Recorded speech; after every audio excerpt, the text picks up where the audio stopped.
Welcome po sa howtogreatfilipino.com. Ngayon po ang pipresent ko sa inyong lutuin ay ang ginataang gabi na may baboy. Ito po ang ating mga ingredients. Cook na po yung baboy, pinakuluan ko na po siya sa salt, sa pepper, at sa laurel.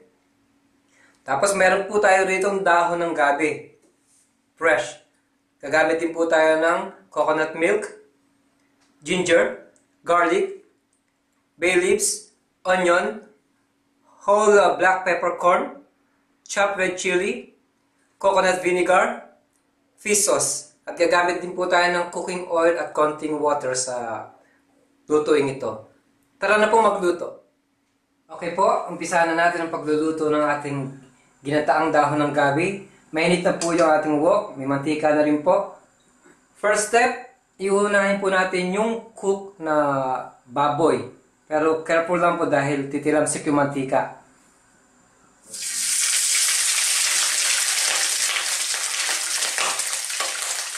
Dahil sinabi ko, konting ingat lang dahil titilamsik yan.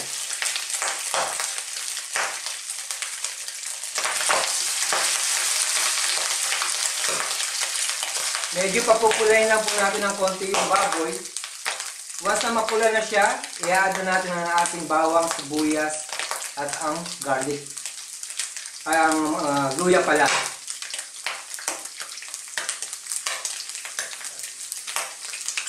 So, okay na. Medyo tumahimik na yung ingay niya. Basta nasa medium heat lang po kayo. Huwag niyo pong itotodo ang inyong gas. So, lalagay na po natin ang garlic. Sunod na rin po ang luya. Mix lang po natin siya.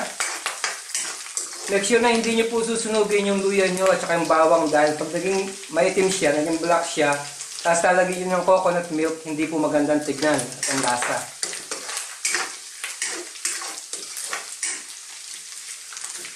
Okay po, ngayon susunod na natin ang ating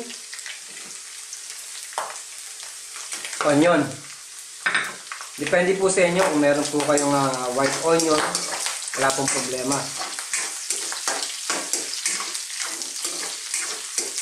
So, gigisayin lang natin siya ng mga ilang minuto. Tapos, second step natin, lalagay na natin ang coconut milk. So, ngayon po, lalagay na rin natin ang pamintang buo at ang ating sili. Ang fish sauce, vinegar,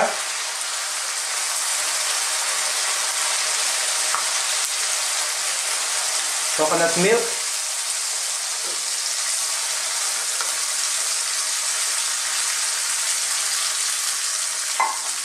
at lalagyan po natin ng konting tubig.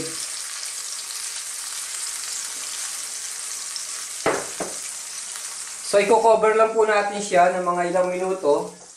Tapos, i-add na po natin ang ating gabi, dahon ng gabi.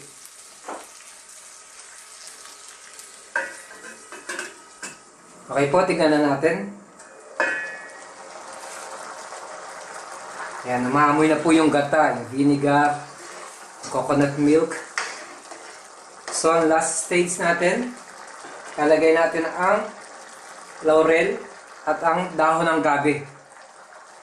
So, madali lang po maluto yung dahon ng gabi. Maximum po ng gabi is 3 minutes lang. Tapos, pwede na po natin siyang i-serve. Basta halu-haluin lang po natin. Huwag na po natin tatakpan. Para makita natin na hindi nadudurog yung ating gabi.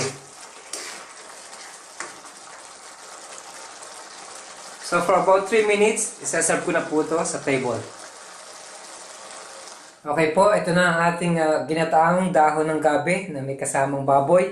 Salamat po muli sa panonood ng howtogreatfilipino.com. Mabuhay!